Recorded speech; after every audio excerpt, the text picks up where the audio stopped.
que tiene habla principalmente del diálogo. El diálogo con las comunidades mapuche que buscan sus tierras y que tienen una serie de peticiones, nunca con ningún gobierno se han quebrado. Siempre han seguido conversando. Lo que pasa es que se han atrasado, la CONADE ha donado las tierras, falta plata, etc. Pero el tema de la seguridad en este plan Buen Vivir, el tema de seguridad, ¿cómo lo van a hacer? Porque el líder de la CAM y el líder de prácticamente todos los grupos, los grupillos que existen violentos en la zona, tienen totalmente cortadas las relaciones con el gobierno y no encuentran ni válido a Isquia, Siches, ni válido a Monsalve.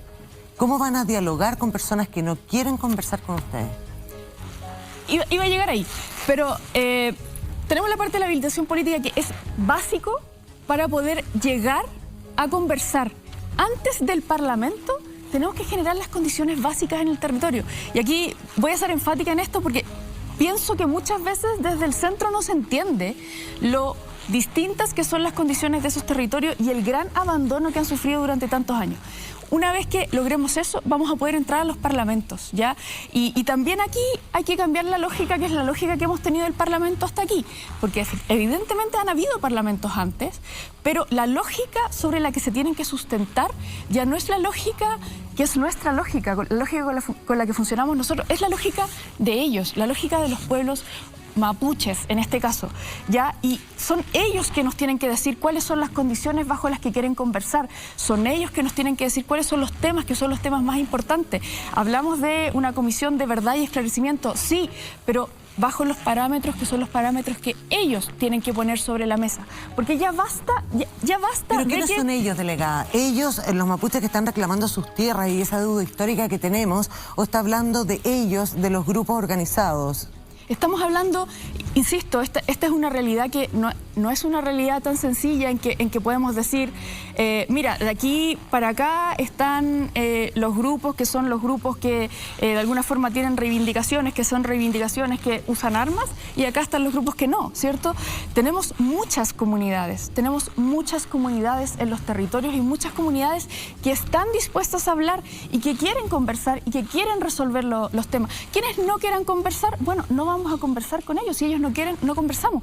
Pero todo el resto, y cuando digo todo el resto estoy hablando de la gran mayoría de las comunidades que viven en la zona, sí quieren conversar y sí quieren resolver los problemas, y quieren resolver todos los problemas que estamos hablando de inversión, pero también los problemas que son los problemas que tienen como pueblos, ¿ya? O sea, acá tenemos una diversidad de pueblos, hablamos de los huilliches, hablamos de los lafkenches, hablamos de los pehuenches, hablamos de los huentech, hablamos de los naches, un montón de pueblos que son pueblos que además están invisibilizados, y nosotros tenemos el deber de escucharlos y tenemos el deber de tomar las decisiones a partir de lo que ahí se diga y ahí se escuche.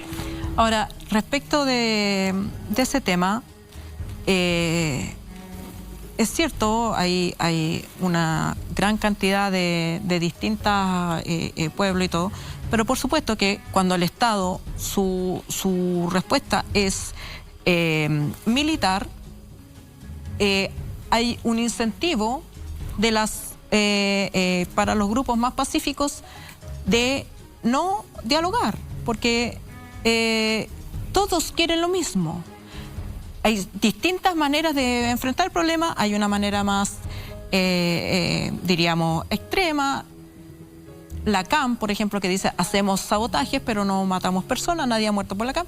Pero hay otros grupos violentos que están dispuestos a soluciones más radicales. Son minúsculos. Pero pasa lo mismo que pasa en todo este tipo de conflictos entre los palestinos y los israelíes. Si los israelíes toman políticas más duras contra el pueblo palestino tiende a solidarizar o a unirse a las respuestas más violentas porque las sienten como una respuesta de autodefensa, y no necesariamente porque estén de acuerdo, es porque han sido empujados para allá. El diálogo, las políticas de diálogo, siempre se dice desde este lado, no podemos dialogar con la pistola en la mesa. ¿Y cómo estás dialogando tú? Estás poniendo la pistola en la mesa. Pusiste estado de emergencia, militares, carabineros, uno ve el equipamiento que tienen. Eso no es poner la pistola en la mesa. Acotado no marca la diferencia? Es que lo acotado fue mismo, es como lo del buen vivir. Igual tú para entrar a tu casa, ¿ves a los militares apostados en cada esquina de tu casa? No, pero tú vas a Roma, por ejemplo, a Europa, país desarrollado, que nos gusta compararnos tanto con los países desarrollados, y ellos para cuidar la infraestructura, para cuidar tú ves militares armados con metralleta al lado de la Plaza España, claro, al lado de la Fontana de Trevi. No son militares que han hecho golpes de Estado contra su pueblo. No, pues yo sé que tenemos una herencia, Es otra la relación de ese pueblo con esa... Claro. O sea, claro, uno en otros países ve a un policía y dice, ¡ah, qué bueno! Porque ese policía tiene otra trayectoria. Pero cuando tú ves a los militares chilenos en la Araucanía, en este gobierno particular, que se suponía que venía a hacer algo distinto, es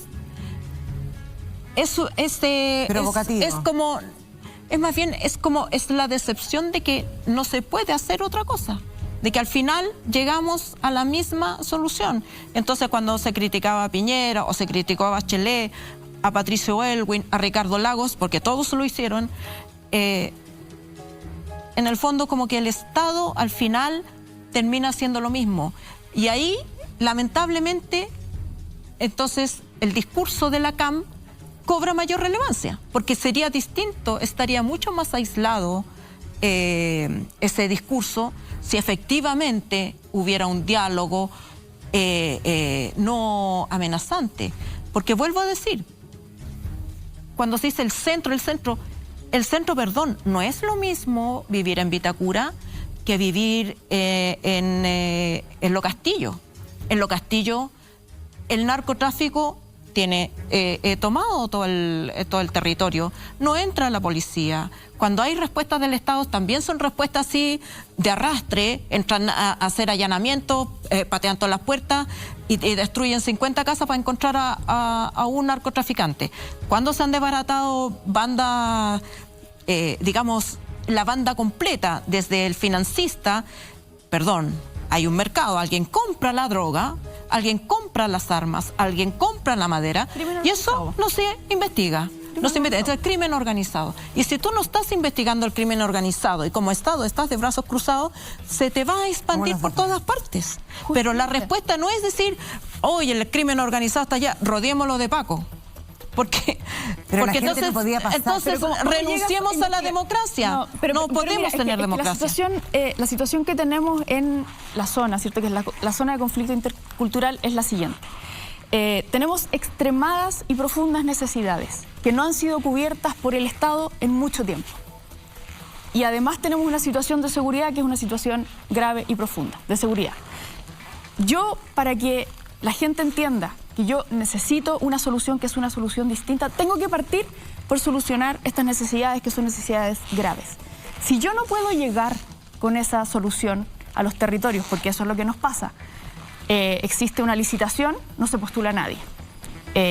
Existe una licitación, cobran el doble o el triple, porque los seguros son seguros extremadamente caros, entonces no podemos llegar a construir un camino, no podemos llegar a poner electricidad, no podemos llegar con señal de teléfono a estos lugares, porque literalmente no podemos llegar, ¿ya? O sea, la situación es una situación de seguridad tan brutal que no podemos llegar.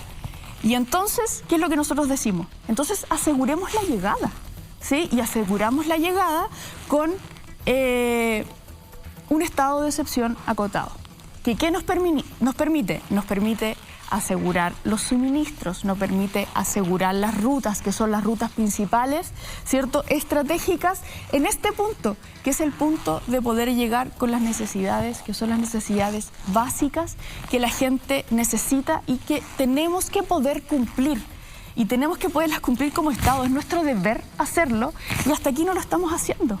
¿Ya? Entonces, cuando yo digo que esto tiene que ser un estado de excepción, o sea, excepcional, justamente lo que quiero decir es eso, que nos tiene que permitir llegar con las cosas básicas para poder iniciar a resolver los problemas que son los problemas de fondo, ¿ya? Y los problemas de fondo, voy a volver a decirlo, tienen que ver con el conflicto intercultural, pero también tienen que ver con problemas de crimen organizado, ¿ya? Y aquí tenemos que poder resolver ambas cosas.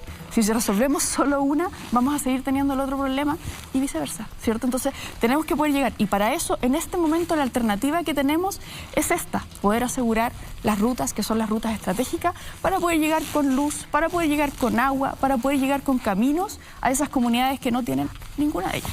Daniela, te quiero, bueno, dentro del mismo tema, te quiero llevar a otro, porque este fin de semana el alcalde de Lumaco, Richard Leonelli, dio declaraciones que dieron mucho que hablar en la prensa, porque él habló de estar abandonados, que se sienten abandonados, y que finalmente la única alternativa era armarse.